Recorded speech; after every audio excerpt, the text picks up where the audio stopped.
The Alabama night pressed down like a shroud, thick with August heat that made breathing feel like drowning even on dry land.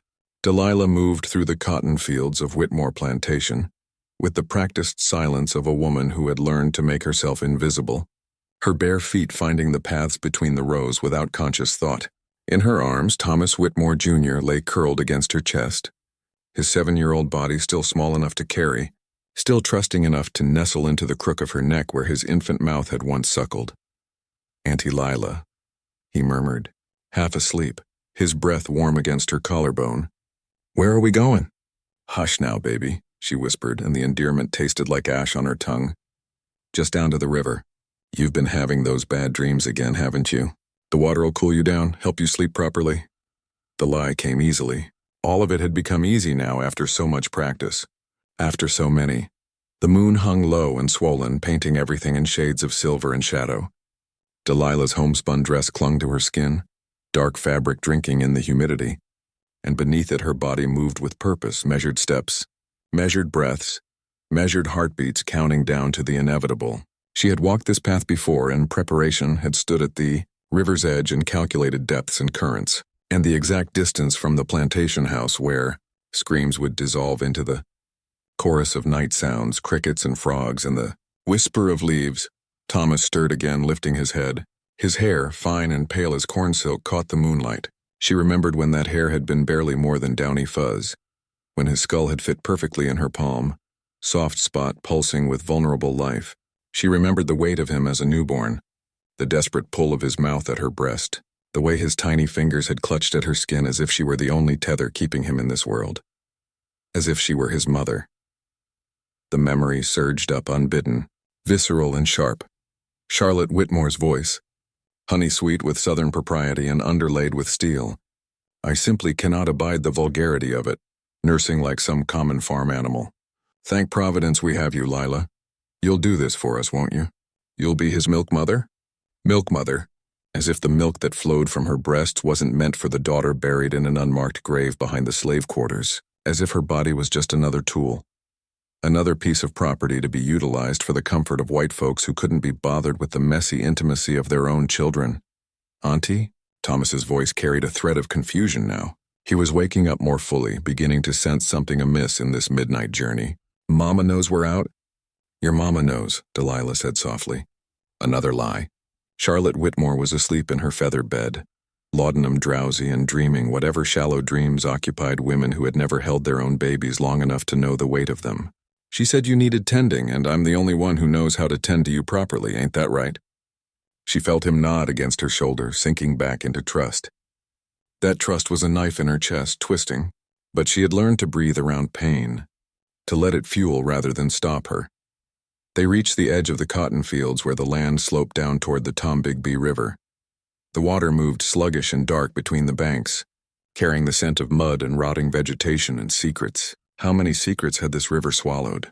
How many bodies had it pulled down into its depths, held close, and refused to give back? 7, her mind whispered. 7 children, and this will make 8. Delilah paused at the top of the bank, feeling Thomas grow heavier in her arms. Or perhaps it was her own resolve solidifying, turning her limbs to lead. For just a moment, she stood at the threshold between before and after, between the woman who had survived by swallowing every scream and the woman who had learned to transfer that screaming into action. Behind her eyelids, unbidden, Thomas as an infant, red-faced and wailing, thrust into her arms by a Negro house girl whose name she'd never learned. The way his cries had stopped the moment her milk let down, the way he'd latched on with desperate hunger, the sweetness of his baby smell, talcum powder and milk and new skin, the ache in her breast that was both relief and agony. Because this wasn't her child, would never be her child. But her body didn't know the difference and responded anyway with all the fierce biology of motherhood. She had loved him in those first weeks. God help her, she had. And then they had sold her son, Jacob, 6 months old, fat-cheeked and healthy from her milk. Master Whitmore had gotten a good price for him from a trader heading to the cotton plantations down in Mobile. She'd screamed until her throat bled, had clawed at the trader's wagon, and Samuel had held her back with arms that trembled with his own helpless rage. Charlotte Whitmore had watched from the porch, fanning herself, and said, "Well, at least now you can give Thomas your full attention without being distracted." Full attention. Delilah started down the bank, her feet finding purchase on the slick grass. Thomas lifted his head again, more alert now, sensing the wrongness in the air like animals sense storms. "Auntie Lila, I don't want to—" "Hush," she said, and there was something in her voice that made him go still. "You trust me, don't you, baby? Haven't I always taken care of you?" She had. She'd nursed him through colic and fever, had sung him to sleep when nightmares came, had taught him his letters while Charlotte napped through the hot afternoons. She'd been more mother to him than his own mama, and everyone knew it, and no one thought anything wrong with that arrangement because that's what Negro women were for, wasn't it? Raising white babies while their own were sold away like cattle. The water reached her ankles, then her calves, shockingly cool after the oppressive heat. The hem of her dress floated up around her knees, billowing like a dark flower. Thomas was fully awake now, beginning to struggle. "Auntie, no, Auntie, I don't like this." "I know, baby," she said, and tears were streaming down her face now, hot tracks in the cool night air. "I know you don't, but this is mercy, you understand? This is the only mercy I got left to give." She thought of Margaret Crenshaw, 4 years old, who'd gone into Cotopa Creek singing a song Delilah had taught her. She thought of Ezra Bartlett, 6, who'd trusted her right up until the moment the Black Warrior River closed over his head. She thought of Dorothy Whitmore, Thomas's own sister, who'd called her Mama Lila and meant it more, truly, than she'd ever called Charlotte. Mama. She thought of her own babies, the daughter, born dead after Charlotte Whitmore, had worked Delilah in the fields until the day before her labor, insisted she needed the exercise. Jacob sold away. Ruth, born a year later and taken from her breast at 4 months old, sent to nurse a plantation owner's baby in Selma, and Delilah had never seen her again. They took everything, she thought as she waded deeper. Thomas now fighting in earnest. His child strength nothing against her determination. "So I'm taking it back. The only way I can." "Mama!" Thomas screamed, the word tearing from his throat, and it stabbed through her because she knew with bitter certainty, that he wasn't calling for Charlotte. He was calling for her. "Mama, please!" The water was up to her waist now. The current pulled at her dress, insistent, hungry. Thomas's struggles grew frantic, primal, all trust evaporated into pure animal terror. His fingernails raked her neck, drawing blood she couldn't feel through the numbness spreading through her body like frost. "I'm sorry," she whispered, and she was sorry for all of it. Sorry for the world that had made this necessary. Sorry that mercy and murder had become the same thing in her fractured mind. "I'm sorry, baby, but you're going to be with your real mama now. With my babies. You're going to be safe there, where they can't use you, can't twist you into something cruel." She thought, better dead than to grow into a man who owns people. Better to drown than to become what his father is. She thought, this is mercy. She thought, this is justice. She thought, this is madness. All of it was true. Thomas gulped air for another scream, and Delilah dropped them both beneath the surface. The Tombigbee River swallowed them whole, cold and complete, and for a moment there was only the dark water and the thrashing and her arms locked around him like iron, like love, like death. Bubbles streamed past her face, silver in the blackness. Thomas's mouth opened in a silent scream underwater, and she watched his eyes go wide with betrayal. Watching the moment he understood that she, his Auntie Lila, his milk mother, the woman who had been the closest thing to safety he'd ever known, was the one drowning him. It took longer than the others. He was older, stronger, and fought harder. Her lungs burned, screaming for air, but she held on, held down, held him under, until the thrashing slowed and then stopped. And then there was only the current pulling at them both like it wanted to carry them, away to some dark baptism that would wash them both clean. When she surfaced, gasping, her arms were empty. Thomas Whitmore Jr. floated face down 3 feet away, his pale nightshirt billowing around him like angel wings, his corn silk hair streaming in the current like riverweed. Delilah stood in the shallows, water streaming from her dress and hair, and felt something inside her chest crack open, or maybe slam shut forever. She couldn't tell anymore. She couldn't feel anything anymore except a vast yawning emptiness where her heart used to be. The moon looked down, indifferent and silver. The river moved on, carrying its secrets, and somewhere in the darkness a screech owl called out, its cry like a child weeping. Delilah turned and walked back toward the shore, leaving Thomas to the water. Behind her, his small body drifted downstream. Another tragedy, another drowned child, another accident in a summer full of them. 8 children now. 8 souls sent into the darkness by her hands. One more remained, and then, perhaps, she could rest. 6 years earlier, May 1829, the wagon lurched over rutted roads, each jolt sending pain through Delilah's swollen breasts. Her milk had come in 3 days ago, right on schedule, but there was no baby to relieve the pressure. There would never be a baby. The tiny bundle they'd wrapped in muslin and buried without ceremony behind the quarters, that was all that remained of her daughter. Stillborn, they said. Born blue and silent after 20 hours of labor that had left Delilah hollowed out and bleeding, but she knew the truth. The baby had been alive when the labor started. She'd felt the kick, strong and insistent, right up until Master Whitmore had ordered her into the fields that morning to finish chopping cotton, because a few pains never killed nobody, and the work won't do itself. The baby had stopped moving by noon. Samuel sat beside her in the wagon, his face carved from stone, his hands gripping his knees so hard the knuckles had gone gray. They hadn't spoken since leaving the auction block in Demopolis 3 hours ago. What was there to say? They'd been sold as a pair, breeding stock, the auctioneer had called them. The woman fresh from childbed and full of milk. The man strong-backed and obedient. Master Ezekiel Whitmore had paid top dollar, and now they belonged to him, separate from the plantation where their daughter was buried, where Samuel's mother still worked herself to death in the kitchen, where Delilah's sister had disappeared 2 years ago, sold south to pay gambling debts. They say it's a good plantation, Samuel finally said, his voice rough from disuse. Whitmore feeds his people decently, don't whip lest there's cause. Delilah said nothing. What did it matter if the master was cruel or kind? The cage was still a cage, gilded or plain. Her breasts ached with a fierceness that made her want to scream. The milk was meant for her daughter, for the child she'd felt growing inside her for 9 months. The child she'd already loved with a ferocity that had surprised her. Now that milk sat heavy and useless in her body. A biological joke. A reminder that nature didn't care about justice or mercy, or the fact that her baby was dead because some white man needed his cotton chopped.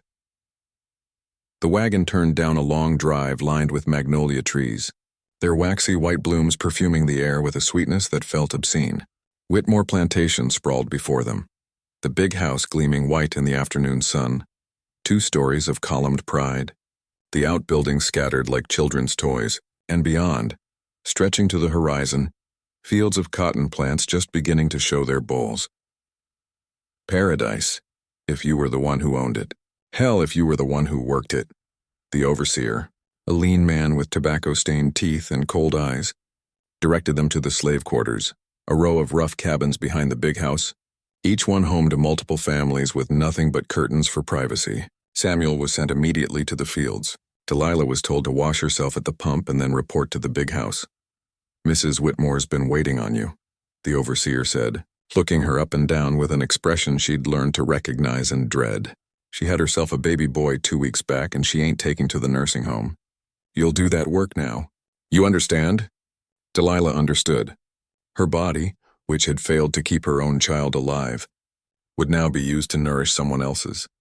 She washed at the pump in the yard, the cold water shocking against her hot skin, and changed into the clean dress they'd given her, coarse cotton dyed indigo, better quality than what she'd worn before, a uniform for the house servants marking her as separate from the field hands, as if that separation meant anything when night fell and they all bled the same.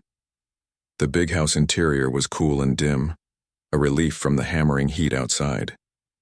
A Negro woman in her 50s, hair wrapped in a bright tignon, met Delilah at the door. I'm Hattie, the head housewoman, she said, her voice brisk but not unkind. You the new wet nurse? Delilah nodded. You got enough milk? More than enough, Delilah said, and Hattie's eyes flickered with something that might have been sympathy. Lost your baby recently? 3 days ago. Hattie's mouth tightened. Lord have mercy. Well, come on then. The mistress is in the nursery with the baby and he's been crying something fierce. She's about at her wit's end. They climbed the stairs to the 2nd floor, where the carpet absorbed their footsteps and paintings of stern-faced white people stared down from gilded frames. Hattie knocked on a door at the end of the hall, and a woman's voice called out, sharp with exhaustion. "Come in." For God's sake, the nursery was painted pale yellow, with white lace curtains filtering the sunlight into something soft and golden. A cradle stood in the corner, elaborate carved wood that probably cost more than Delilah's life. And in a rocking chair by the window sat Charlotte Whitmore. She was young, perhaps 22, with dark hair pinned in careful curls and a face that would have been pretty if not for the thin, pinched quality around her mouth. Her dress was expensive silk, damp with sweat at the armpits, and in her arms she held a screaming baby wrapped in fine cotton blankets embroidered with his initials, T.W.J. Thomas Whitmore, Jr. The future master of this plantation, this kingdom of cotton and cruelty. "Finally," Charlotte said, looking at Delilah with undisguised relief. "Are you a wet nurse?" Can you make him stop this infernal crying? The baby's face was red, his mouth open in outrage, tiny fists waving. He was perhaps 2 weeks old, fat-cheeked and healthy, with a shock of pale hair that stuck up in tufts. Delilah's breasts responded instantly to his cries, milk letting down so fast it soaked through her dress in dark patches. Charlotte saw it and made a face. "How perfectly vulgar. But I suppose that means you're suitable. Here, take him. I cannot bear another moment of this." She thrust the baby at Delilah as if he were an armload of laundry, already turning away toward the door. "I'll be in my room. Hattie will show you where to sit. Feed him until he's satisfied, and then bring him to me so I can show him off to my sister who's visiting. She needs to see that he's thriving despite my own difficulties." The word difficulties was laden with disdain, for the baby, for her own body, for the entire messy business of motherhood that didn't fit into her vision of genteel southern womanhood. Then she was gone, and Delilah stood in the yellow nursery holding a stranger's screaming child, while her own daughter lay cold on the ground. "There's a chair by the window that's good for nursing," Hattie said quietly. "I'll bring you water. Do you need anything else?" Delilah shook her head, unable to speak past the boulder lodged in her throat. When Hattie left, Delilah walked to the chair and sat down, the baby still wailing in her arms. Thomas. They'd named him Thomas after his grandfather, continuing a line that stretched back generations, white men passing down their names like inheritances while Negro children were lucky to keep the names their parents gave them past the first sale. Her hands trembled as she unbuttoned her dress, exposing her breast. The milk had already soaked through the fabric and her nipple was taut, aching for relief. Thomas's cries had taken on a desperate edge. The sound of a baby who'd been crying for hours without comfort. She brought him to her breast, and he latched on immediately. The sensation was electric, painful and pleasurable and utterly devastatingly wrong. This wasn't her baby.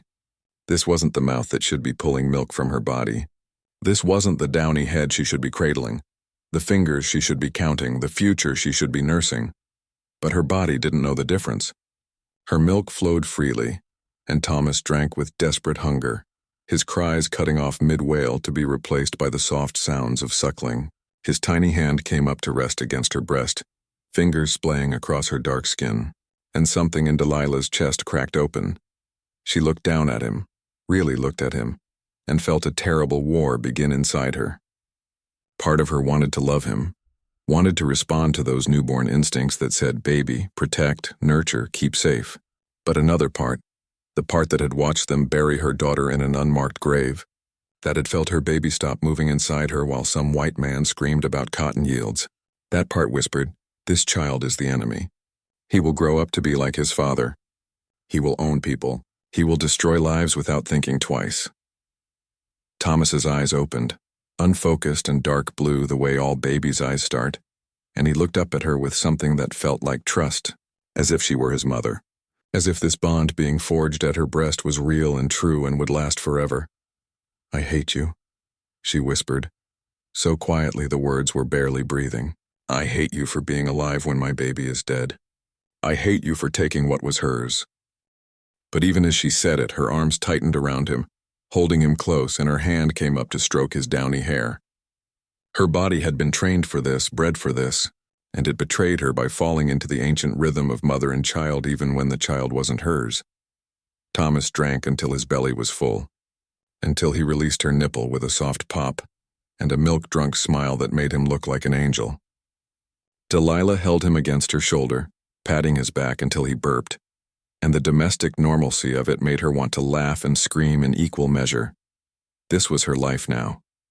This was what they'd made her into, a milk mother, a surrogate, a vessel for white children while her own were taken or died or simply ceased to matter to anyone but her.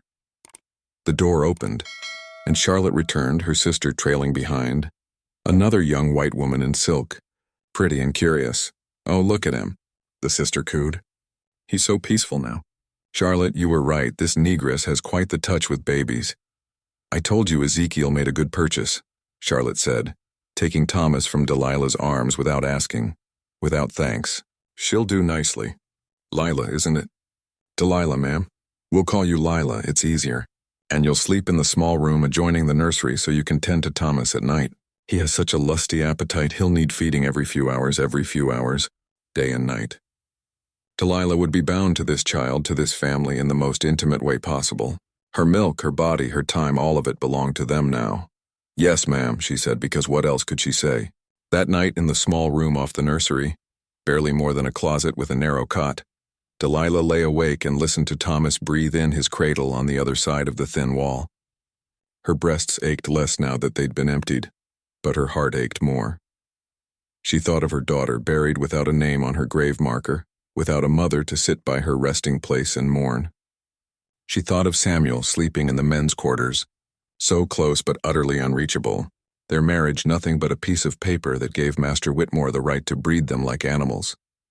She thought of Thomas, already imprinting on her, already learning to associate her smell, her heartbeat, her milk with safety and love, and she thought, what if he just stopped breathing? What if I went in there right now and held a pillow over his face? Would they hang me for it? Would it matter? The thought should have horrified her. Instead, it felt like a door opening in her mind, a dark possibility she'd never considered before. Power of a kind, the power to take away what had been taken from her. The power to make them feel, just for a moment, the grief that was eating her alive from the inside out. She didn't do it, not that night. But the seed was planted, buried deep in the soil of her rage and grief, and over the coming months and years, it would grow into something terrible and vast and utterly unstoppable. In the darkness, Thomas whimpered in his sleep, and Delilah closed her eyes against the tears that wouldn't stop falling. "I'll take care of you, baby," she whispered to the wall, to the ghost of her daughter, to the future that was already written in her breaking heart. "I'll take care of all of you in the end. I promise." It was a promise she would keep, no matter how many souls it damned, including her own. The years passed like a slow drowning, each day pulling Delilah deeper beneath the surface until she could no longer remember what it felt like to breathe freely. Thomas thrived.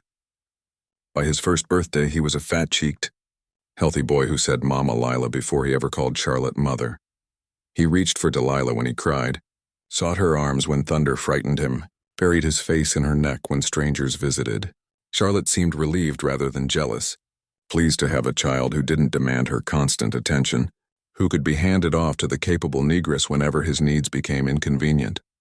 Delilah fed him, bathed him, sang to him, taught him to walk by holding his pudgy hands as he toddled across the nursery floor, and every night after she put him to bed, she lay in her closet room and felt pieces of herself crumble away like old plaster from a wall. Samuel she saw perhaps once a week, on Sunday afternoons when the slaves were given a few hours to themselves. They would meet behind the quarters in the narrow privacy between two cabins and try to remember how to be husband and wife. But the distance between them had grown vast. He worked the fields from sunup to sundown, his back developing the permanent stoop of a man who spent his life bent over cotton plants. She lived in the big house, sleeping in fine sheets, eating leftover food from the master's table, wearing clean dresses and learning to speak in the soft, deferential voice that white folks preferred from their house servants. "You get above yourself," Samuel said one Sunday, not quite meeting her eyes. "The field hands talk.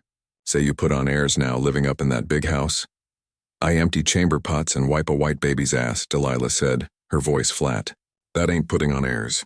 That's just a different kind of degradation." He flinched. "I know, We don't talk anymore, you and me. We're like strangers." She wanted to reach for him to bridge the gap, but her arms felt too heavy. Everything felt too heavy. "I'm tired, Samuel. I'm just so tired." What she didn't tell him was that she was pregnant again. 2 months along, her body once more hijacked for the master's profit. She'd known since the morning sickness started.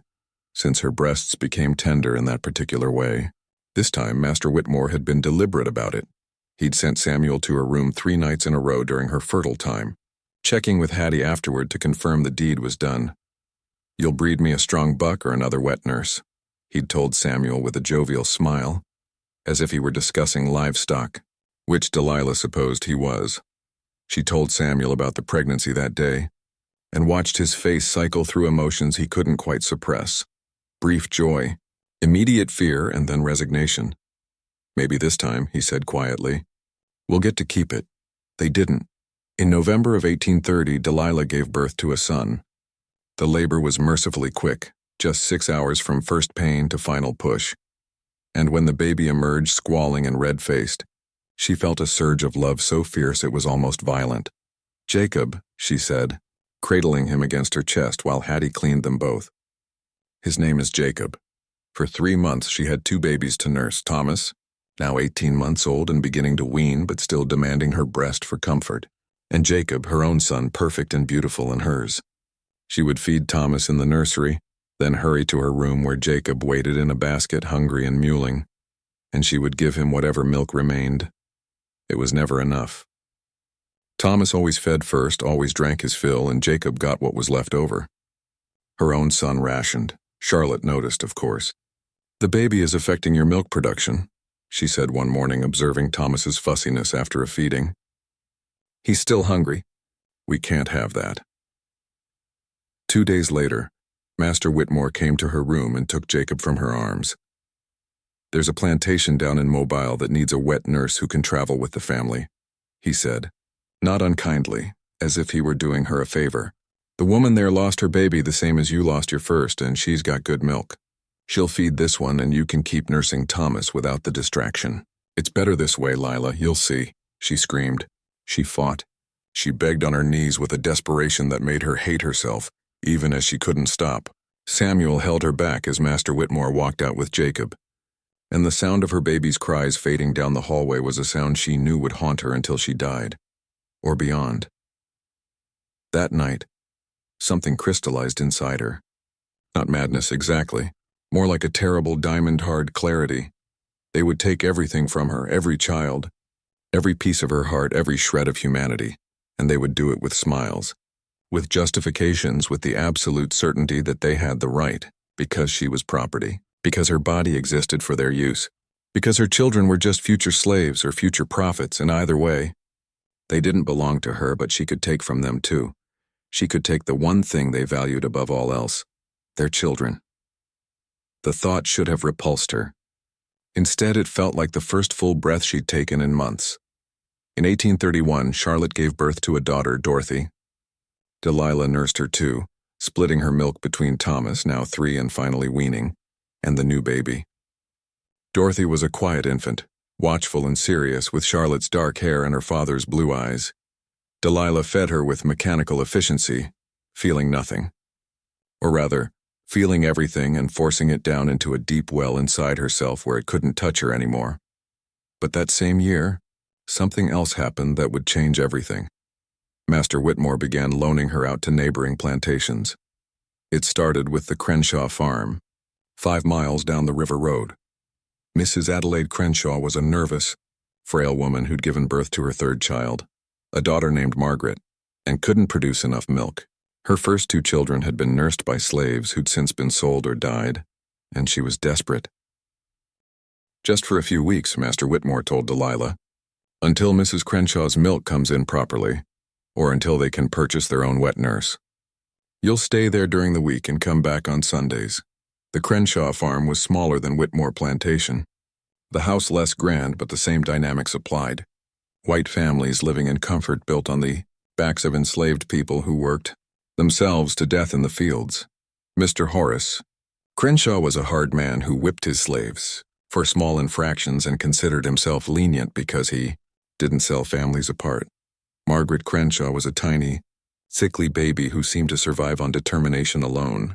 She latched weakly and tired easily, and Delilah spent hours coaxing her to feed, walking her around the nursery, singing softly to keep her calm. And despite herself, despite everything, Delilah felt something stir in her chest. This baby needed her. This baby would die without her. Good, whispered the dark voice that had taken up residence in her mind. Let her need you. Let them all need you. It will make it easier in the end. Adelaide Crenshaw was pathetically grateful. You're a godsend, Lila, she said, tears in her eyes. A true godsend. Margaret would have starved without you. Delilah smiled and said nothing. After 2 months, Margaret was stronger, thriving even, and Delilah returned to Whitmore Plantation. But the pattern had been established. Over the next year, she was loaned out 3 more times, to the Bartlett estate near Demopolis, where Mrs. Constance Bartlett had delivered twin boys, Ezra and Josiah, and was overwhelmed by the double demands. To a smaller farm closer to the Mississippi border, where a young bride had given birth to her first child and was terrified by the entire process. And back to the Crenshaws when Adelaide became pregnant again, and specifically requested Delilah for the birth. Each time, Delilah learned the layouts of these homes, the routines of these families, the blind spots in their vigilance. Each time she nursed their babies and sang them to sleep and became indispensable. Each time she smiled and said yes, ma'am, and no, sir, and filed away information like a general studying battlefields. And each time she returned to Whitmore Plantation, she found that a piece of her had been left behind with those other children. Not love exactly, something more complicated. A bond forged at her breast in the quiet hours of night when she was the only thing standing between a baby and starvation. They're mine, she thought, looking down at Ezra Bartlett as he nursed, his twin brother sleeping in the cradle beside them. They came from other women's bodies, but I'm the one keeping them alive. That makes them mine, and I can decide what to do with what's mine. In 1832, Master Whitmore decided to breed her again. You're getting older, he said matter-of-factly. She was 26. Time to get another breeding or 2 out of you before you're past use for it. Samuel's strong, and you make healthy babies. Good stock, the both of you. This time she endured Samuel's visits with a blank detachment that frightened him. Delilah, talk to me, he begged one night after they'd finished the act Whitmore had commanded. You ain't been right since Jacob. I know you're hurting, but you gotta talk to somebody. What's there to talk about? She said, staring at the ceiling of his cabin. We make babies and they take them. That's all there is. It ain't all. It is, she said, and there was something in her voice that made him go quiet. It's all there is and all there ever will be until we're dead or they're dead. That's the only truth that matters. She gave birth to a daughter in May of 1833. They took her before Delilah could even name her. Sold to a plantation in Selma where an enslaved wet nurse had died of fever, and they needed a replacement baby for their own wet nurse to practice on. That's what the trader said. Not even trying to be cruel, just stating facts. Practice on. As if her daughter was a training dummy. As if she wasn't a living child with Delilah's nose and Samuel's eyes. That was the night the last piece of Delilah's humanity cracked off and fell away. She stood in her small room off the nursery, listening to Thomas and Dorothy sleeping peacefully on the other side of the wall, and she felt her grief transmute into something else entirely. Not revenge exactly, though that was part of it. Not justice, though she told herself that's what it was. It was more like an equation finally balanced. They took her children. She would take theirs. They caused her unfathomable pain. She would return it measured and deliberate until the scales finally evened out. She began to plan in earnest. Margaret Crenshaw would be first. She was 4 now, old enough that her death wouldn't be attributed to infant illness, but young enough to still trust Delilah completely. The creek that ran behind the Crenshaw farm was shallow in most places, but there was a deeper pool where the water swirled dark and cold. An accident. Children drowned all the time, didn't they? Tragic, but these things happened. Then perhaps one of the Bartlett twins. They were 2 now, rambunctious and fearless in the way of toddlers. The Black Warrior River ran close to their estate. Another drowning, another tragedy. The community would mourn, but they wouldn't suspect. And eventually, when the time was right, when she'd taken enough to fill the hollow place in her chest, if such a thing was possible, she would take Thomas. The first child she'd nursed, the one who'd stolen her daughter's milk, her daughter's mother, her daughter's chance at life. She would save him for last, because that would hurt Charlotte the most. That would make them understand finally what it felt like to lose what you loved most in the world. Delilah lay down on her narrow cot and closed her eyes, and for the first time in 3 years, she slept peacefully, because now she had purpose. Now she had a plan, now she had power. The next morning, she went to the nursery and fed Dorothy with gentle hands, and when Thomas came running in for his morning hug, she held him close and stroked his hair and whispered, "Mama Lila's got you, baby. I've got you, I promise." It was a promise she intended to keep, right up until the moment she drowned him in the Tombigbee River. But that was still years away. First, she had other children to tend to. The first killing was the hardest, not because of conscience but because of execution. Delilah had to make it perfect. One mistake, one suspicious detail, and everything would unravel. They would hang her, or worse, sell her south to the sugar plantations where slaves worked themselves to death in a matter of years. She needed to be careful, patient, methodical. She needed to be smarter than all of them, and that at least was easy.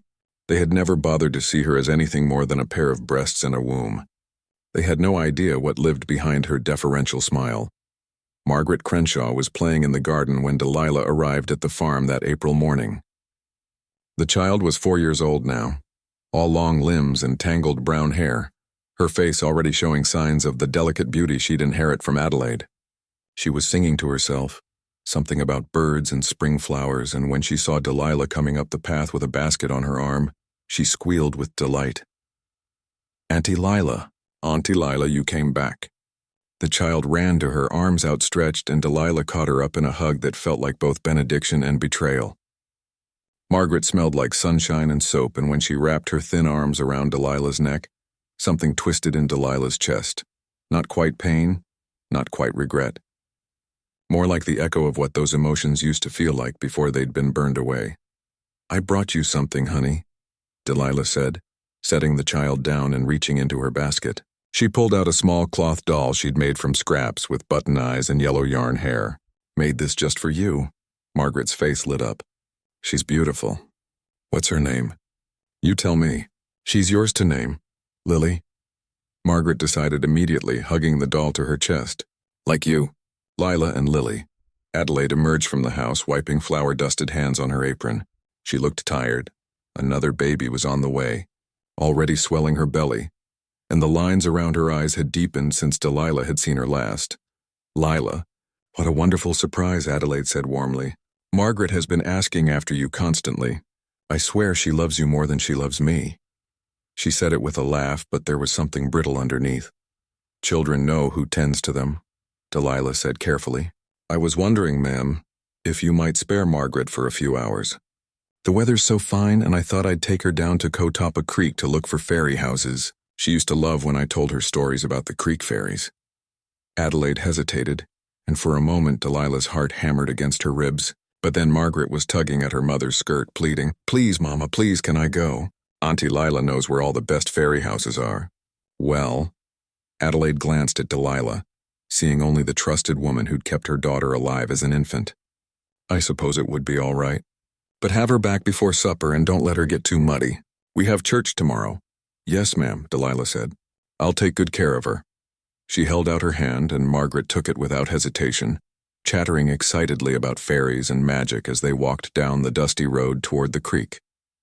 The sun was high and hot, but a breeze stirred the new leaves on the oak trees, and somewhere a mockingbird was running through its repertoire of stolen songs. It was a beautiful day. A perfect day for a tragedy. Cotapa Creek wound through a stand of willow trees about a quarter-mile from the Crenshaw farmhouse, far enough that screams wouldn't carry, but close enough that a child might plausibly wander there on her own. Delilah had scouted it 3 times over the past month, had found the deep pool where the current swirled treacherous and cold, had planned exactly how to position the body to make it look like an accidental slip. Margaret skipped ahead, the doll clutched in one hand, pointing out butterflies and interesting rocks. "Do you think the fairies will like Lily?" she asked. "Do you think they'll let her stay in one of their houses?" "I think the fairies will love her," Delilah said, and her voice didn't shake. She had practiced this too, had rehearsed every word, every gesture, had imagined this moment so many times that now it felt almost scripted, almost unreal. They reached the creek, and Margaret immediately began searching along the banks for the fairy houses. Interesting arrangements of roots and rocks that Delilah had pointed out to her years ago when she was a baby. Barely walking, the child's laughter echoed through the willows, bright and pure, and for just a moment Delilah felt something crack in the armor she'd built around her heart. "She's innocent," a voice whispered. "This baby never hurt you. She doesn't deserve this." But then another voice, harder and colder. "Your babies were innocent too." "Did that save them?" "Auntie Lila, look," Margaret called from the edge of the deep pool, pointing at something in the water. "Is that a ferry boat?" Delilah walked over, her movement slow, deliberate. It was just a leaf caught in an eddy spinning in circles. But she knelt beside Margaret and said, "It might be. Should we get closer to see?" She reached for the child's hand. What happened next took less than 2 minutes, but Delilah would remember it in perfect crystalline detail for the rest of her life. The way Margaret's hand felt in hers, small and trusting. The way the child leaned forward to peer at the leaf. The way Delilah stood and in one smooth motion, pushed her forward into the deep water. Margaret's gasp of surprise. The splash. The way her little body went under, came up sputtering and frightened, not yet understanding. "Auntie Lila," she called, reaching for the bank for safety, for the woman she trusted. Delilah knelt at the water's edge and held the child's head under. Margaret fought. Of course she fought. Her small hands grasped at Delilah's arms. Her legs kicked, her body convulsed with the need for air. But she was 4 years old and Delilah was a full-grown woman, hardened by years of fieldwork and grief. The struggle lasted perhaps a minute, though it felt like hours. And then it was over. Margaret's body went limp, her eyes open and unseeing beneath the murky water, her brown hair floating like riverweed around her pale face. The doll, Lily, had fallen to the bank, button eyes staring up at the sky. Delilah pulled the small body to the shallows and arranged it carefully. Face down, one arm outstretched as if reaching for something, the other pinned beneath her, as if she'd slipped on the muddy bank while reaching for that spinning leaf, had fallen in and hit her head and drowned before she could save herself. These things happened. Children drowned all the time. Delilah sat back on her heels, water soaking through her dress, and waited for the guilt to arrive. Waited for the horror, the remorse, the crushing weight of what she'd just done. It didn't come. Instead, she felt lighter. As if she'd set down a burden she'd been carrying for so long, she'd forgotten what it felt like to stand upright. One child for 3 of hers. It wasn't enough. It would never be enough, but it was a start. She waited 30 minutes before running back to the Crenshaw farmhouse, her face a mask of panic and grief. "Mrs. Adelaide," she screamed, stumbling into the yard. "Mrs. Adelaide, come quick." "It's Margaret. She fell in the creek. I tried to pull her out, but she wasn't moving." The rest of that day was a blur of screaming and chaos. Adelaide's wails echoed across the farm as Horace Crenshaw and 2 of his field hands ran to the creek and carried Margaret's small, dripping body back to the house. Dr. Thaddeus Moreland was sent for, though everyone knew there was nothing he could do. The child was dead, had likely died within minutes of hitting the water. "A terrible accident," Dr. Moreland pronounced, his face grave. "The creek bank is treacherous after the spring rains. The child must have slipped." Adelaide collapsed in grief so complete it bordered on madness. Horace stood stone-faced, jaw tight, but his hands trembled when he reached down to close his daughter's eyes. And Delilah sat in the kitchen with the other house slaves, weeping convincingly into her apron, accepting their comfort with a gratitude that almost felt real. "It wasn't your fault," Hattie said, having come from Whitmore Plantation when word reached them. "These things happen. God's will, though it's hard to see the purpose in it." "I should have held her hand tighter," Delilah sobbed. "I should have kept her away from the water." "Hush now. Ain't nothing you could have done." The funeral was 3 days later. Margaret was buried in the family plot behind the farmhouse, and Adelaide had to be held upright by 2 women throughout the service, her grief too heavy to bear alone. The community came out to mourn, white families from neighboring farms, the minister from the Baptist church in Demopolis, even Master Whitmore in Charlotte, who brought Thomas and Dorothy to pay their respects. Delilah stood at the back with the other slaves, her head bowed, and when they lowered the small coffin into the ground, she thought of her own daughter, buried without ceremony or marker, and felt no remorse at all, only a cold, terrible satisfaction. One down. Before we continue down this dark path, hit that subscribe button if you crave more macabre historical tales. Comment which historical horror I should uncover next. Summer passed into fall, and the Crenshaw tragedy faded into the background of daily life. Adelaide remained inconsolable, but Horace hired a new housegirl and tried to move forward. The community spoke of Margaret in hushed, sad tones, and then gradually stopped speaking of her at all. Delilah returned to Whitmore Plantation and resumed her duties. Thomas was 5 now, bright and energetic, constantly following her around asking questions about everything. Dorothy was 3, quieter and more reserved, content to sit with her dolls while Delilah worked. Charlotte was pregnant again, already complaining about the discomfort, already making plans to have Delilah nurse this baby too. Life continued as it always did, regardless of who died or who suffered, but Delilah had tasted something she hadn't known existed: power. In October, she was loaned to the Bartlett estate. Constance Bartlett's twin boys were now 3 years old, and she'd given birth to a daughter 2 months prior. She needed help with the nursing and with managing all 3 children, and Master Whitmore was happy to loan out his prize wet nurse for a generous fee. "The boys have been asking for you," Constance said warmly when Delilah arrived. "They remember their Auntie Lila, isn't that sweet?" Ezra and Josiah Bartlett were identical twins, both with their father's red hair and their mother's green eyes. They were wild, rambunctious boys who spent their days racing through the house and grounds, shrieking with laughter, terrorizing the house slaves with their pranks. But when Delilah arrived, they calmed somewhat, drawn to the memory of her gentle hands and soft voice from their infancy. She stayed at the Bartlett estate for 6 weeks, nursing the new baby and minding the twins when Constance needed rest. She learned their routines, their favorite games, the places they liked to explore, and she waited for the right opportunity. It came in early November. The Bartlett family was hosting a church social, a gathering of local families on the estate grounds, with tables of food spread beneath the oak trees and children running wild in supervised chaos. Delilah was tasked with watching Ezra and Josiah while the adults socialized, and she took them down toward the Black Warrior River, to skip stones, she said. The river ran swift and cold this time of year, swollen with autumn rains. The banks were slick with mud, and the current was deceptively strong beneath the seemingly calm surface. "Can we go in the water?" Ezra asked, already pulling off his shoes. "Too cold today, honey," Delilah said, "but we can see who can throw a stone the farthest." "You think you can beat your brother?"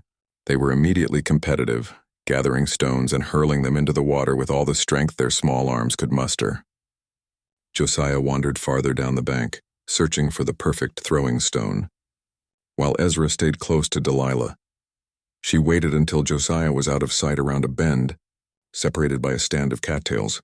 Then she turned to Ezra, who was grinning up at her with gap-toothed pride at his latest throw, and said, "I bet there are better stones down there, where the water's deeper. Come on." She took his hand and led him to a place where the bank dropped off sharply, where the water ran dark and fast. And then, with the same cold efficiency she'd used with Margaret Crenshaw, she pushed him in. Ezra didn't even have time to scream. The current took him immediately, pulling him under, sweeping him downstream. His small body surfaced once, arms flailing, and then the river claimed him and he was gone. Delilah waited 30 seconds, counting silently. Then she ran back toward the social, shouting for help. Ezra fell in. The river took him. "Someone help!" The chaos that followed was even more frantic than at the Crenshaw farm. Men plunged into the water, searching frantically, but the current was too strong and Ezra too small. They found his body a quarter-mile downstream 2 hours later, caught in the roots of a fallen tree, his face blue and his eyes empty. Josiah sobbed for his twin with a grief that would haunt him for the rest of his life. Constance screamed until she couldn't breathe, and had to be sedated by Dr. Morland. And Robert Bartlett, the boy's father, stood at the river's edge with his fists clenched and his face carved from stone, staring at the water that had stolen his son. "A tragic accident," Dr. Morland said again, shaking his head. "The child must have wandered too close to the edge. The bank is treacherous here. 2 drownings in 6 months. But they were different families, different locations, different circumstances. No one thought to connect them. No one suspected the quiet, grief-stricken wet nurse who'd been present at both tragedies. Delilah returned to Whitmore Plantation in late November, and Charlotte hugged her with genuine sympathy. "You poor thing," she said. to witness such horrors twice. It must be terrible for you. Yes, ma'am, Delilah said, lowering her eyes. Terrible. That night, she lay in her narrow cot and thought of Ezra Bartlett's face as he went under the water. Thought of Margaret Crenshaw's small hand in hers. Thought of her own 3 children stolen and sold and lost forever. 2 down, 6 more to go, and then finally Thomas. She closed her eyes and dreamed of drowning, of dark water and small bodies sinking into silence. And when she woke in the morning, she felt more rested than she had in years. The careful garden was growing, watered with river water and blood. And soon it would be time for the final harvest. The winter of 1834 came hard and cold, frost killing the last of the cotton and turning the Alabama fields into a gray wasteland. Delilah moved through those frozen months like a ghost, tending to Thomas and Dorothy, nursing Charlotte's new baby, a boy they named William, and waiting for the thaw that would let her continue her work, because it was work now. Holy work, she told herself. A balancing of scales that God himself seemed too busy or too indifferent to manage. Samuel had stopped trying to reach her. On the rare Sundays when they crossed paths, he looked at her with something between fear and pity, as if he could see the thing she'd become but didn't have the words to name it. The field hands whispered about her sometimes. She could feel their eyes tracking her when she walked past the quarters. They knew something was wrong with Lila, knew she'd gone somewhere in her head that normal folk didn't go. But knowing and speaking were different things, and nobody spoke. Not to the master, anyway. In February, Adelaide Crenshaw gave birth to another daughter. Against all logic and perhaps in defiance of sense, she asked for Delilah to nurse the child. I know it's peculiar, Adelaide said when Master Whitmore brought Delilah to the farm, her voice thin and brittle, after what happened to Margaret. But you were there when it happened and you tried to save her. You loved her. I know you did. And this baby, Anne, we've named her. She deserves to have someone who will love her too. Delilah looked down at the newborn in Adelaide's arms, at the tiny face scrunched against the winter cold, and felt absolutely nothing. No love, no hate, no connection at all. Just a blank space where emotions used to live. I'll take good care of her, ma'am, Delilah said. I promise. She nursed Anne Crenshaw through the late winter and into spring, watching the baby grow fat and healthy on her milk, and all the while she was planning.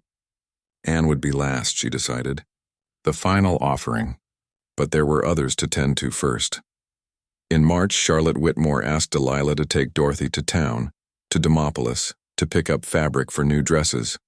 Charlotte was still recovering from William's birth and couldn't bear the journey, and Master Whitmore was busy with planting season. Dorothy was 4 now, old enough to be excited about the trip, young enough to still hold Delilah's hand without question. They took the wagon, driven by one of the field hands who would return for them in 3 hours.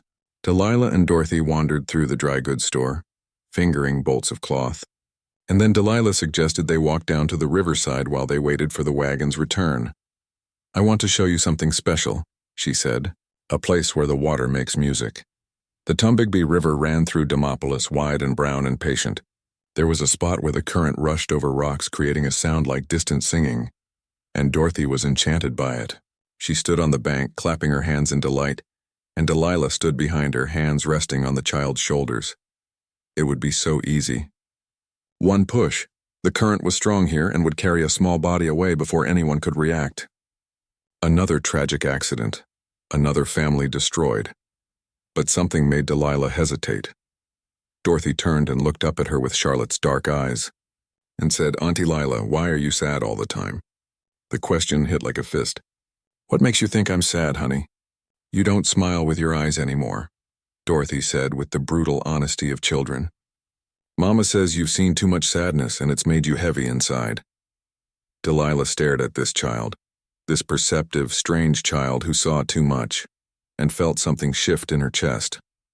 Not mercy exactly, but a recognition that Dorothy was different from the others, quieter, more aware, less complicit in the system that had destroyed Delilah's life simply by virtue of seeing it, acknowledging it. Come on, Delilah said, taking Dorothy's hand and leading her away from the river. Let's go get some candy before the wagon comes.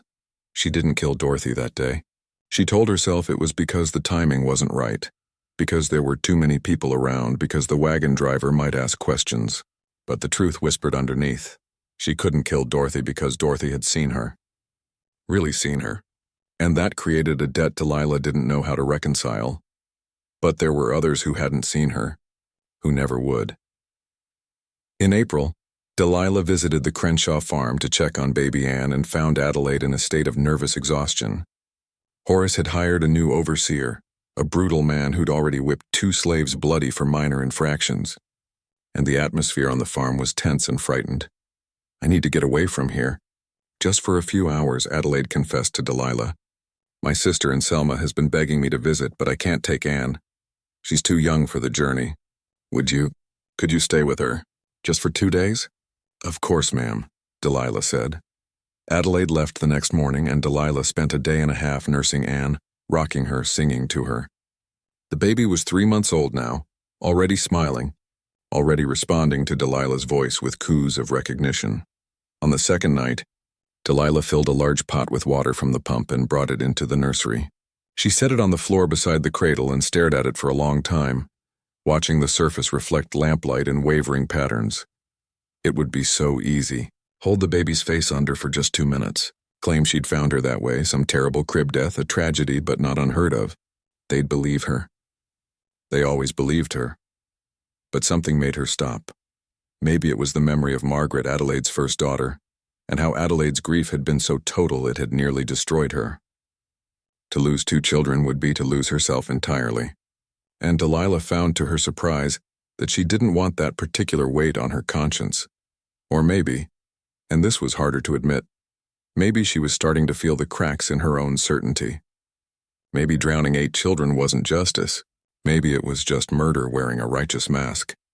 She poured the water out and spent the rest of the night sitting in the rocking chair, staring at the sleeping baby, trying to remember what it felt like to be human. By morning, the moment of weakness had passed. Adelaide returned, and Delilah went back to Whitmore Plantation with her resolve hardened once more. She'd been merciful to Anne Crenshaw. She wouldn't make that mistake again. In May, the Bartlett family asked for her help again. Constance had never recovered from Ezra's death. She'd fallen into a melancholy so deep she could barely function. And Josiah, now 4 years old, had become a difficult, angry child who lashed out at everyone. They hoped that having Delilah there, someone who remembered Ezra, might bring Josiah some comfort. Delilah arrived at the estate on a humid morning when the air felt like breathing through wet cloth. Josiah looked at her with eyes too old for his face, eyes that had seen his twin brother swept away by water, and said, "Did it hurt?" When Ezra drowned, the question caught her off guard. She knelt to his level and said, "I think it was very fast, honey. I don't think he had time to be scared. It was a lie, but children deserved lies sometimes, even this child who she'd marked for death." She stayed at the Bartlett estate for 3 weeks, watching Josiah, learning his patterns. He was reckless now, throwing himself into dangerous situations as if daring death to come for him too. He climbed too high, ran too fast, went too close to the river's edge as if hoping to join his brother. It made Delilah's work easier. On a Tuesday afternoon in late May, she took Josiah fishing. It was something he and Ezra used to do, and he'd been begging to go. The Black Warrior River ran slower here than where Ezra had died, but there were still deep channels, still places where the current could catch and hold and pull under. They sat on the bank with cane poles and worms, and for a while it was almost peaceful. Josiah talked about his brother, how Ezra was the brave one, how Josiah always followed his lead, how everything felt wrong without him. "Do you think I'll see him again?" Josiah asked, his voice small. "In heaven?" "I think you will," Delilah said, and this time she wasn't lying. "I think you'll see him real soon." When Josiah leaned over the water to retrieve a tangled line, Delilah pushed him in. He went under with barely a splash, and the current, slower but still strong enough, began to pull him downstream. But Josiah had learned to swim in the year since his brother's death, had learned out of some desperate need to understand the water that had taken Ezra. He surfaced, sputtering but not panicking, and began swimming toward the bank. Delilah hadn't expected that. She waded in after him, grabbed him by the shoulders, and forced him under. Josiah fought, kicking and clawing, his small hand striking her face, drawing blood, but she was stronger. and she held him down until the fighting stopped and there were only bubbles rising to the surface and then nothing at all. She pulled his body to the shallows and arranged it carefully, face down, fishing pole still clutched in one hand as if he'd fallen in while trying to land a big catch. When she ran back to the estate screaming for help, her face was scratched from Josiah's desperate fight. But she told them she'd fallen into brambles trying to reach him. Robert Bartlett pulled his second son's body from the water with hands that shook so badly he could barely hold on. And Constance collapsed entirely, having to be carried to her room where she would stay for 3 months. Speaking to no one, 3 drownings, 3 families were destroyed. And finally someone noticed. Dr. Thaddeus Moreland sat in his study that night reviewing his records by lamplight. He'd been a physician in this part of Alabama for 20 years, had seen every kind of death, disease, accidents, childbirth gone wrong, old age. But drowning deaths among children were relatively rare, maybe 1 every few years. Yet in the past 18 months he'd examined 5 drowned children. Margaret Crenshaw, Ezra Bartlett, and now Josiah Bartlett. And before them, 2 others he'd been called to. A baby girl named Rebecca at the Thornton farm who'd drowned in a washtub, and a boy of 6 named James at a plantation near the Mississippi border who'd fallen into a well. 5 drownings, all within a short radius, all seemingly accidental.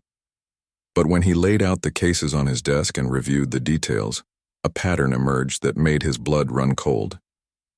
In 4 of the 5 cases, the same woman had been present. The wet nurse from Whitmore Plantation, Lila they called her. She'd been nursing Rebecca Thornton when the baby drowned. She'd been watching James when he fell into the well. She'd been with Margaret Crenshaw at the creek and with both Bartlett boys at the river.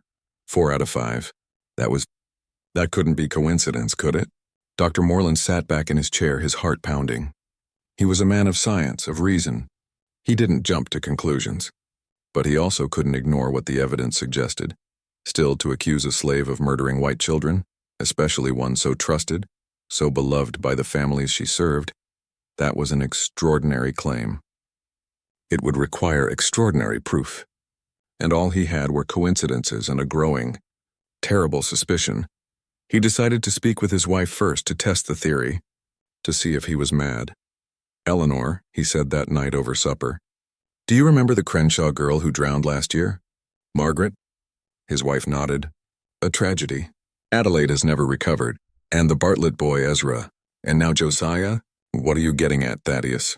"I'm not sure," he said slowly.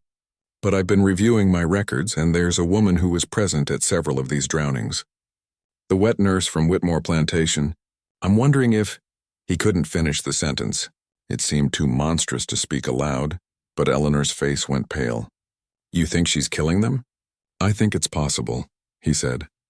"I don't know why she would. I don't know how we'd prove it. But Eleanor, the pattern is there. You need to tell someone," she said urgently. "If there's even a chance, if even one more child could be saved, I will," he promised. "But carefully. I need more proof. I need to be certain." He began asking questions discreetly, carefully. He learned that the wet nurse had lost 3 children of her own, sold away, stillborn, taken. He learned that she'd been present at 2 other drownings he hadn't known about, both at plantations too far away for him to have been called. 7 drownings total, possibly 8, all children she'd nursed or cared for. It was July now, the height of summer, and Dr. Moreland was preparing to take his suspicions to the sheriff when another death occurred. Dorothy Whitmore, 5 years old, drowned in a rain barrel behind the Whitmore big house. Dr. Moreland examined the small body with hands that trembled. The circumstances were exactly wrong. The barrel was tall, the child should not have been able to climb it, and Dorothy had always been careful, cautious. But most damning of all, Lila had been the one to find her and raise the alarm. "I think she was trying to see her reflection," Delilah said, tears streaming down her face. "Like a mirror. And she must have leaned too far and fallen in. I heard the splash and came running, but she was already gone. Master Whitmore was destroyed. Charlotte was catatonic with grief. And Dr. Moreland looked at Delilah with new eyes and saw finally the truth. "I need to speak with the sheriff," he told Master Whitmore that evening. I believe these drownings may not be accidents." "What are you saying?" Whitmore demanded. "I'm saying someone may be killing these children, and I think I know who." The words, once spoken, could not be taken back. By morning, the sheriff had been summoned and the terrible unraveling had begun. August 1835, the night Thomas Whitmore Jr. died, began like any other oppressive Alabama evening. The air so thick with humidity, it felt like drowning on dry land. But Delilah knew this would be the last night, the final accounting, the closing of a ledger written in water and blood. Dr. Moreland had spoken to the sheriff 3 days ago, and though no formal accusation had been made yet, Delilah could feel the net tightening. She'd seen the way Master Whitmore looked at her now, with something between confusion and horror. She'd heard Charlotte whisper to Hattie about keeping Lila away from William until this matter is settled. The field hands avoided her eyes entirely, as if she'd become something unclean, something cursed. They knew, or they were beginning to know, which meant she had to finish what she'd started. Thomas had always been meant to be last. The first child she'd nursed, the one who'd taken her daughter's milk, the one who called her mama when his own mother couldn't be bothered to hold him. His death would complete the circle, would balance the scales in a way the others couldn't. 8 for 3. It wasn't equal, would never be equal, but it was all she had left to give. She waited until the house was dark and silent, until Master and Mrs. Whitmore were asleep in their room at the far end of the hall, until even Hattie had retired to the servants' quarters. Then she slipped into Thomas's room, the room that had once been the nursery where she'd first fed him, now converted into a proper boy's bedroom with a small bed and shelves of toys. Thomas slept on his stomach, his pale hair matted with sweat, one arm hanging off the edge of the bed, 7 years old. Old enough to read, to ask questions about the world, to have opinions and fears and dreams. Old enough to know the difference between right and wrong, though he was still young enough to believe the world was fundamentally just. He would have learned differently in time, would have grown into a man who owned people, who justified it with scripture and economics, who never questioned the system that gave him everything while taking everything from others. Better this way, Delilah told herself. Better to die innocent than to live long enough to become a monster. She touched his shoulder gently and his eyes opened, confused and drowsy. "Auntie Lila?" His voice was thick with sleep. "What's wrong?" "Nothing's wrong, baby," she whispered. "But you've been having those bad dreams again, haven't you? The ones about drowning?" He had been.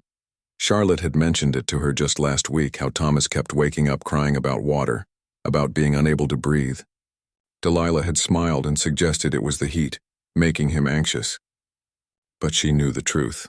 Some part of him, some animal instinct, had sensed what was coming. Children always knew, even when they didn't know they knew. "I don't want to have the dreams again," Thomas said, sitting up and rubbing his eyes. "That's why we're going to the river," Delilah said, holding out her hand. "The water will help. Trust me," and he did. God helped them both, he did. He took her hand and let her lead him from his room down the stairs out the back door into the suffocating night. She carried him once they reached the cotton fields, and he nestled against her shoulder the way he had when he was a baby, trusting and small and completely, utterly doomed. The walk to the Tombigbee River felt both endless and far too short. Every step was a choice. Every step was a point of no return. And with every step, Delilah felt the weight of what she'd become pressing down on her shoulders like a physical thing. Monster, murderer, avenger, mother, all of it was true. None of it mattered anymore. Thomas stirred in her arms as they reached the riverbank, waking up more fully, beginning to sense something wrong. "Auntie Lila, I don't like this," he said, his voice taking on an edge of fear. "I want to go home." "I know, baby," she said, and she meant it. She did know. She understood fear intimately, had lived inside it for so long it had become her native language. "But this is mercy, you understand? This is the only mercy I got left to give." She thought of Margaret Crenshaw singing about birds and flowers. She thought of Ezra Bartlett grinning with gap-toothed pride before the river took him. She thought of Josiah fighting for his life, scratching her face, trying desperately to survive. She thought of Dorothy looking up at her with 2 knowing eyes, seeing the sadness that lived in Delilah's bones. She thought of her own babies, the daughter born dead, Jacob sold away screaming, Ruth taken before she was weaned. She thought of Samuel, broken and distant, barely a husband anymore, barely a person. She thought of every indignity, every violation, every moment when her body and her children and her very humanity had been treated as property to be used and discarded at white people's convenience. This was all she had left. This terrible, inadequate justice. The water reached her ankles, then her calves, shockingly cool after the oppressive heat. Thomas began to struggle in earnest now, his child brain finally understanding that something was very, very wrong. "Auntie, no, Auntie. I don't like this, and I know, baby," she said again. And tears were streaming down her face now, hot and useless. "I know you don't." The water was at her waist. Thomas was fighting, twisting, trying to break free. And then he screamed the word that broke her, "Mama!" Not calling for Charlotte, safe in her bed, oblivious and sleeping. Calling for her, for Delilah, for the woman who had fed him and raised him and loved him in spite of everything. In spite of herself. In spite of the fact that he represented everything she'd lost. "I'm sorry," she whispered. And she was sorry for all of it, sorry for the world that had made this necessary, sorry that mercy and murder had become the same thing. "I'm sorry, baby, but you're gonna be with your real mama now. With my babies. You're gonna be safe there, where they can't use you, can't twist you into something cruel." She dropped them both beneath the surface. The Tombigbee River swallowed them whole, and for a moment there was only darkness and thrashing, and the terrible intimacy of taking a life with your own hands. Thomas's mouth opened in a silent scream underwater, his eyes wide with betrayal, and Delilah watched the exact moment he understood that she, his Auntie Lila, his milk mother, the closest thing to safety he'd ever known, was killing him. It took longer than the others. He was older, stronger, and fought harder.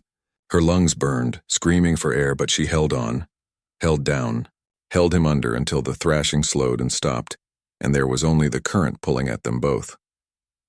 When she surfaced, gasping, her arms were empty. Thomas Whitmore Jr. floated face down 3 feet away, his nightshirt billowing around him like angel wings, his corn silk hair streaming in the current like riverweed. Delilah stood in the shallows and felt the last piece of her humanity crack open, or slam shut forever. She couldn't tell which. She couldn't feel anything except a vast yawning emptiness where her heart used to be. The moon looked down, indifferent and silver. The river moved on, carrying its secrets. And in the darkness a screech owl called out, its cry like a child weeping. She turned and walked back toward shore, leaving Thomas to the water. Behind her, his small body drifted downstream. Another tragedy, another drowned child, another accident in a summer full of them. 8 children now, 8 souls sent into the darkness by her hands, and one remained, baby Anne Crenshaw. But as Delilah walked back through the cotton fields, her dress streaming water, her face carved from stone, she knew she wouldn't kill Anne. Not because the child deserved mercy, but because Delilah had nothing left. No rage, no grief, no purpose. She was empty, hollowed out, a shell walking on borrowed time. It was finished. She returned to Whitmore Plantation as dawn was breaking, the sky turning from black to gray to pale gold. She meant to slip into the house unnoticed, to change her clothes, to be found in her room as if she'd slept through the night. But when she rounded the corner of the big house, she found Master Whitmore, the sheriff, and Dr. Morland waiting for her. They stood in a grim tableau. Whitmore's face gray with exhaustion and dawning horror, the sheriff's hand resting on his pistol, and Dr. Morland holding a leather-bound notebook that Delilah somehow knew contained her death warrant. "Where's Thomas?" Master Whitmore demanded, his voice cracking. "Where is my son?" Delilah said nothing. What was there to say? "The river," Dr. Morland said quietly. His eyes on Delilah's dripping dress, her wet hair, the scratch marks on her arms from Thomas's desperate fight. "She took him to the river, didn't she?" Master Whitmore made a sound like a wounded animal and ran toward the Tombigbee, the sheriff following. Dr. Morland stayed behind, watching Delilah with something that might have been pity if pity hadn't been such an inadequate response to what stood between them. "How many?" he asked softly. 8, Delilah said. Her voice sounded distant as if it belonged to someone else. 8 children. Dear God. Dr. Morland's face went pale. Why, and that was the question, wasn't it? The question that mattered. The question that could never be adequately answered. How could she explain the accumulation of grief, the systematic destruction of her humanity, the impossible mathematics of trying to balance scales that could never be balanced? "They took 3 from me," she said finally. So I took 8 from them. It still ain't equal. No, Dr. Morland agreed quietly. It isn't. They found Thomas's body an hour later, caught in the roots of a fallen tree a quarter-mile downstream. Master Whitmore carried his son's body back to the house with his face blank and his eyes dead. And Charlotte's screams when she saw them could be heard all the way to the slave quarters. Delilah was bound and locked in the smokehouse while they decided what to do with her. Not that there was much question. A slave who murdered white children, murdered 8 white children. There was only one possible outcome. Samuel came to the small window of the smokehouse that afternoon, pressed his face to the bars and whispered, "Why, Delilah? Why'd you do it?" She looked at him. This man she'd been married to for 6 years but barely knew anymore. This stranger who shared her name but not her grief. And said, "Because they took our babies, Samuel. All of them. And nobody cared. Nobody even remembered their names. But killing those children won't bring ours back," he said, and there were tears running down his face. "I know," she said, but it made them understand, for just a moment, what it feels like. To lose what you love most, to have it taken and never given back. That's worth something, ain't it? Samuel shook his head slowly. "I don't know, Delilah. I honestly don't know. He left and she never saw him again. Word was he ran that night, headed north toward freedom. Though whether he made it or was caught and brought back, she never learned. They didn't give her a trial. Slaves weren't entitled to trials when the evidence was overwhelming and the crime too monstrous to debate. Dr. Morland presented his evidence to the sheriff and the assembled plantation owners. 8 drowned children, all connected to Delilah. 7 families were destroyed, a pattern so clear that even those who'd trusted her, who'd loved her, couldn't deny it. Adelaide Crenshaw attended the meeting, her face haggard, clutching baby Anne to her chest. When the evidence was laid out, that Delilah had drowned Margaret, had planned to drown Anne, had systematically murdered children across 3 years, Adelaide made a sound like something breaking inside her. "But she loved them," Adelaide whispered. "I saw her with Margaret. She loved her." "She loved her own children too," Dr. Morland said gently, "and they were taken from her. I think in her mind this was justice. Justice." Robert Bartlett stood up, his face purple with rage. He'd lost both his sons to Delilah's hands. "She murdered my boys. She murdered children. There's no justice in that, only evil." "I'm not defending her," Dr. Morland said quietly. "I'm only trying to understand how a woman becomes capable of such horror. And I think we made her. Not intentionally, but through a system that treats people like property, that takes their children and sells them like cattle. We created the conditions for this monster to exist.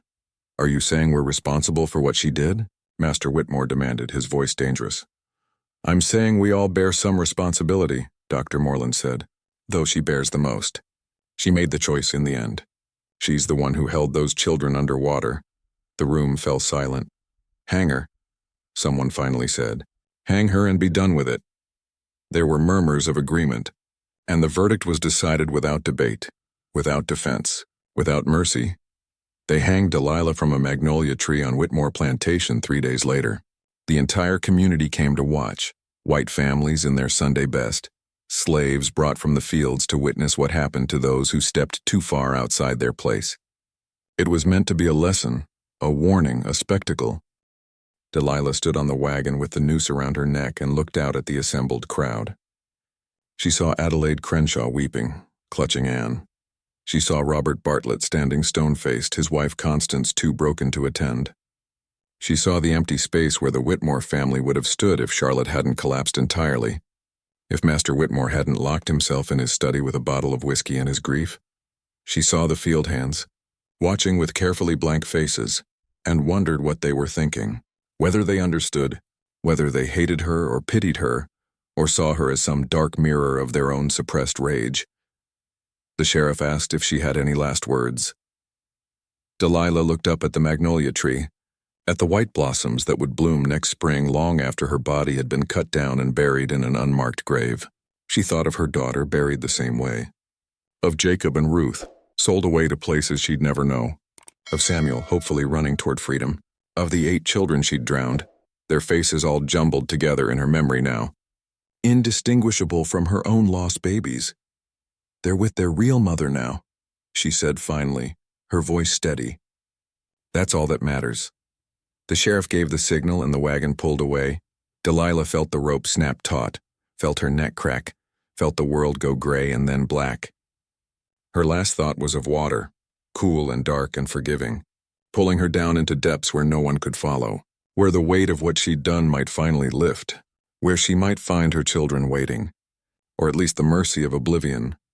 The body swung for 3 days, as was customary for slave executions, a warning to any who might consider stepping out of line. Birds pecked at it. The summer heat accelerated decomposition. Children were forbidden from going near it, though some snuck out at night and dared each other to touch the dangling feet. On the 3rd day, they cut her down and buried her in a shallow grave behind the slave quarters, not far from where her daughter lay. No marker was placed, no name recorded. Within a generation, no one would remember where Delilah was buried, or that she'd even existed. But before Samuel fled north, he did one thing. He found a knife and went to the magnolia tree in the dead of night, and in the bark where Delilah had died he carved 3 names: Sarah, Jacob, Ruth, the names of their children. The names no white person had ever bothered to learn or record. The names that had died with Delilah but would live on in the wood, growing over with time but never quite disappearing. It was all he could give them. Memory, carved in a tree that would outlive them all. The community tried to forget. Adelaide Crenshaw moved away, taking baby Anne with her, unable to bear living in a place where Margaret had died. The Bartlett estate was sold. Robert and Constance couldn't endure the sight of the river that had taken their boys. Master Whitmore turned to drink and died 2 years later, his cotton empire slowly crumbling. Charlotte remarried and moved to Charleston, taking William with her, and never spoke of her lost children again. Dr. Thaddeus Moreland continued his practice, but he never quite shook the horror of what he'd uncovered. He wrote in his journal about Delilah, about the 8 children, about the system that had created such a monster, but he never published it, never spoke of it publicly. Some truths were too uncomfortable to face. The magnolia tree grew for another century, bearing white blossoms every spring, and buried in its bark were 3 names that no one remembered and everyone had forgotten. Delilah became a ghost story, a cautionary tale whispered among slaves and plantation owners alike, the wet nurse who drowned the children she nursed, driven mad by grief and rage. But the truth of why she did it, the systematic brutality that had destroyed her humanity piece by piece, that part of the story was lost, smoothed over, made palatable or forgotten entirely, because it was easier to call her a monster than to examine what had made her one. And in the Tombigbee River, in the Black Warrior River, in Cotopa Creek and every body of water that had swallowed her victims, the current continued its eternal flow, carrying secrets it would never tell, washing away blood it could never quite cleanse. The dead stayed dead. The living tried to forget. And in the warm Alabama nights, when the air grew thick and heavy and the water lay dark and still, some people swore they could hear singing, a woman's voice, low and mournful, singing lullabies to children who would never wake. But that was just superstition, just stories, just the way the wind sounded when it moved through magnolia branches. Nothing more. If this story haunted you, subscribe for more tales from history's shadows. Tell me in the comments, what disturbed you most about her story?